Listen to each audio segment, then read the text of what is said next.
Hello, ladies and gentlemen. We got a data that Delhi is one of the cleanest and greenest city to live in, and it has been ranked as one of the safest city in the whole world. So let's see the data as why I'm confirming that. So सबसे पहले हम ये report देखते हैं कल की air quality index की, air pollution की। तो जो हमारा AQI है वो 242 है आज का, जो कि अगर हम देखें एज अ स्केल पे, तो 0 to 50 गुड होता है, 50 to 100 moderate, 100 to 150 poor, 150 to 200 unhealthy, 200 to 300 severe, और 300 to 300 से अब जो होता है हजारियस होता है। तो हम आज जो है स्टैंड कर रहे हैं 242 पे। अगर हम रिपोर्ट देखते हैं कल की, तो जो हमारा मिनिमम एयर क्वालिटी इंडेक्स है वो 242 है और मैक्सिमम जो है वो 749 है। आप देख सकते हैं कि हमारा जो गुड जो लेवल होता है वो 0 to 50 होता है, but we are standing at 749। So how clean our Delhi is. Okay, इसके अलावा कुछ अपने दिल्ली की कुछ जगह है, जैसे कि एरो सिटी है, उसका AQI है 238, Anand Lok 261, Anand Vihar 248, Ashok Vihar phase 3 245, civil line 231, defence colony, Delhi cantt 236, okay, Dwarka 239, okay, Ghazipur 241, GTV Nagar 270। So basically, I was kidding with you. It is one of the polluted city in the whole world. The living standard, मतलब कि जो ageing है हमारी, कि हम कितने साल तक जी सकते हैं, वो दर पे दर कम होते जा रहा है। ठीक है, जो पॉपुलेशन है हमारी सिटी की वो बहुत ज़्यादा बढ़ रही है। ठीक है, और इससे बहुत सारे कॉम्प्लिकेशंस होते हैं, जैसे कि आपको लंग डिजीज़ होगा, आपको हार्ट डिजीज़ होगा, आपको न्यूरोलॉजिकल डिजेनरेटिव प्रॉब्लम्स होंगी, आपको क्रॉनिक प्रॉब्लम्स होंगे, जैसे अस्थमा है, ब्रोंकाइटिस है। ठीक है, किसी को सांस लेने की पल्मोनरी डिजीजेस होंगे। ठीक है, और ये पार्टिकल्स जो है फीटल ग्रोथ को भी रोकेंगे, जो बच्चे अभी जन्म लेंगे। ठीक है, उन पर भी बहुत ज़्यादा अफेक्ट होगा। तो इसके लिए गवर्नमेंट क्या काम कर रही है, इससे पहले हम ये जानते हैं कि इन सब चीज़ों से हमारे हेल्थ पे क्या इफेक्ट होती है। ठीक है, उसके बाद जानेंगे कि गवर्नमेंट क्या इनिशिएटिव ले रही है। उसके बाद हम देखेंगे कि हम as a citizen, because we have to start something from scratch. We can not as a young generation, I always say that as a young generation it is our prerogative और our right to start something, and if you start something then something will happen. So पहले हम जानते हैं कि इससे क्या problem होगी, then we will see the actions of the government, and then we will see what actions as a youth we can take to mitigate this kind of problem. तो आइए हम जानते हैं कि how air pollution affects our body. तो air pollution जो है वो आज के टाइम में सबसे ज़्यादा जो है प्रेसिंग एनवायरमेंटल हेल्थ इशू है, और दिल्ली में तो बहुत ही ज़्यादा है। इससे हमें बहुत सारी प्रॉब्लम्स होती है, जैसे कि लंग्स की प्रॉब्लम होती है, हार्ट की प्रॉब्लम होती है, न्यूरोलॉजिकल प्रॉब्लम होती है, कॉग्निटिव प्रॉब्लम्स होती है, बर्थ डेवलपमेंट प्रॉब्लम होती है। तो एक एयर पोल्यूशन जो है वो हमारी बहुत सारी चीज़ों को अफेक्ट करता है, from our day to day life to our health to our income, our living of standard, so many things. तो हम जानते हैं कि हेल्थ पे क्या प्रॉब्लम आती है। तो सबसे पहले हम देखते हैं कि रेस्पिरेटरी एंड कार्डियोवास्कुलर इंपैक्ट क्या होता है। तो लंग्स की अगर हम बात करें, तो जो हमारा एयर पोल्यूशन है और जो उसके पार्टिकल्स होते हैं, पोल्यूटेंट्स, उससे क्या होता है, जो कि हम इनहेल करते हैं, तो उससे हमें क्रॉनिक डिजीज होती है, जैसे कि अस्थमा होता है, ब्रोंकाइटिस होता है, COPD की प्रॉब्लम होती है, and this could severely compromise quality of life and require ongoing medical management. Heart health की बात करें, तो जो पॉल्यूटेंट्स होते हैं वो हमारे ब्लड स्ट्रीम में जाते हैं थ्रू लंग्स, और ये जो है इन्फ्लेमेशन करते हैं, मतलब सूजन करते हैं, जिससे जो हमारा वेसल है वो ब्लड को इन एंड आउट सही से नहीं कर पाता है, जिसकी वजह से हमारे हार्ट को बहुत ज़्यादा डैमेज होता है। और इस प्रॉब्लम की वजह से हमें हार्ट अटैक, हार्ट की स्ट्रोक, ठीक है, और भी हार्ट की बहुत सारी डिजीज प्रोग्रेशन जो है होने की संभावना बहुत ज़्यादा बढ़ जाती है, और ये उनमें भी बढ़ जाती है, even in those individuals who didn't, मतलब who don't have cardiovascular condition करते हैं। तो these are the problems of air pollution. उसके अलावा अगर हम बात करें न्यूरोलॉजिकल एंड डेवलपमेंट इफेक्ट की, तो कॉग्निटिव डिक्लाइन हो जाता है, जैसे कि लॉन्ग टर्म अगर हम एक्सपोजर रखते हैं एयर पोल्यूशन के साथ, तो हम हमें ब्रेन हेल्थ डिजीज होने के बहुत ज़्यादा चांसेस होते हैं।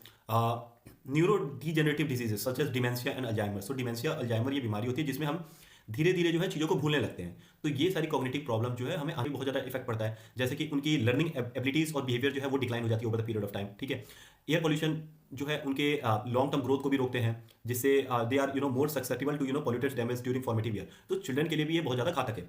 प्रेगनेंसी कंसर्न की बात करें, तो जो पोल्यूटेंट्स है वो कैन क्रॉस प्लेसेंटा। प्लेसेंटा जो है हमारे पेट का एक पार्ट होता है, which can affect foetal growth, मतलब बच्चे के ग्रोथ, जो बच्चा जब जन्म लेता है तो फीटस के अंदर होता है, तो उसकी ग्रोथ को भी वो जो है रोक सकता है। And this can increase the risk of low birth weight and development complication implicating life long health outcome. So these are the neurological and development effect. Health disruption, मतलब जैसे नॉर्मली क्या क्या चीज़ें अफेक्ट हो सकती है, तो मेटाबॉलिक डिस्ट्रप्शन हो सकता है, chronic exposure disturb metabolic, and हमारे जो हार्मोन्स होते हैं वो अप्स एंड डाउन्स हो सकते हैं।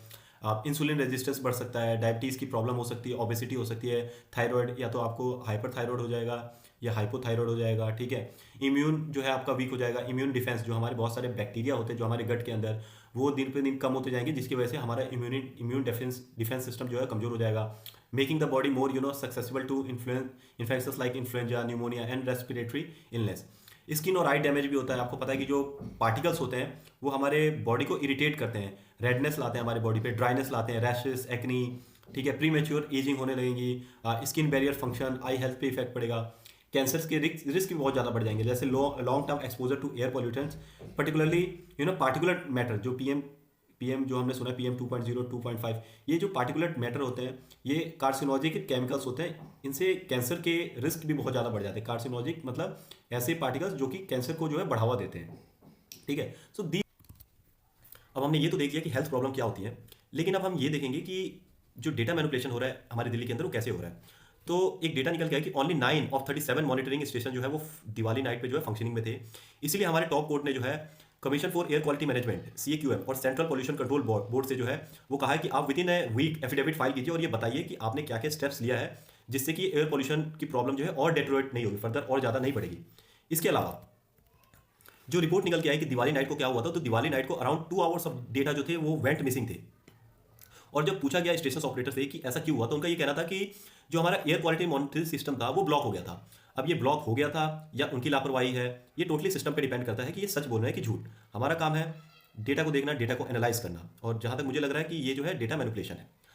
अब बात इसको छोड़ के हम देखते हैं कि एज अ गवर्नमेंट ने क्या क्या स्टेप्स लिया है और हम क्या जेंटलमैन हमने अभी तक तो ये देखा कि दिल्ली में एयर पोल्यूशन की हालत क्या है, उससे होने वाली बीमारियों के बारे में जाना, ठीक है, कैसे डेटा का मैनिपुलेशन हो रहा है in our city like Delhi, but what are the initiative that the government has taken, what are their long term visions, what are they are planning to do, and is it viable और feasible, by implementing those things we will be able to mitigate those kind of things. So basically मैं आपको बताता हूँ कि उन्होंने क्या क्या measurement के बारे में सोचा। तो सबसे पहले उन्होंने एक मिटिगेशन प्लान बनाया 2025 का, जिसमें उनका कहना है कि कंस्ट्रक्शन और डिमोलिशन वेस्ट मैनेजमेंट, मतलब जो भी दिल्ली के अंदर कंस्ट्रक्शन हो रही है या डिमोलिश हो रही है तो उससे जो ये जो वेस्ट मटेरियल जो उसके होते हैं, ठीक है, उसको वो कहीं और ले जाके फिल करेंगे, ना कि वो उसी एरिया में छोड़ देंगे ताकि विंड के ब्लो होने से वो चीज़ें फैलें।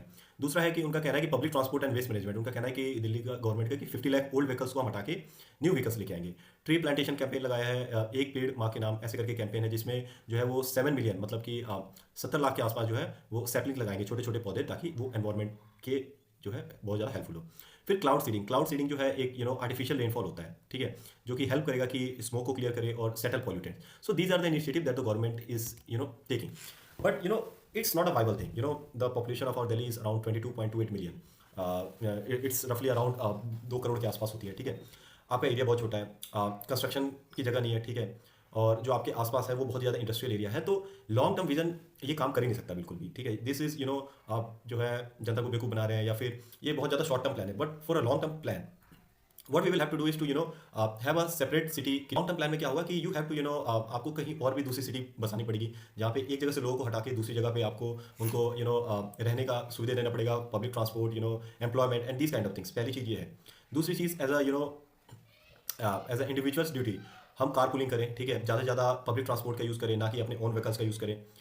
तीसरी चीज़ है एज अ यंग जनरेशन, हमें सबसे पहले अपने पॉपुलेशन पे कंट्रोल लगाना पड़ेगा, क्योंकि as the population increase our demand for goods will increase, because of that we will start the manufacturing unit, और for manufacturing unit, in order to set up manufacturing unit we will need more combustion, more fossil fuels, and that will create pollution. तो आप देख रहे हो ये vicious cycle कैसा है।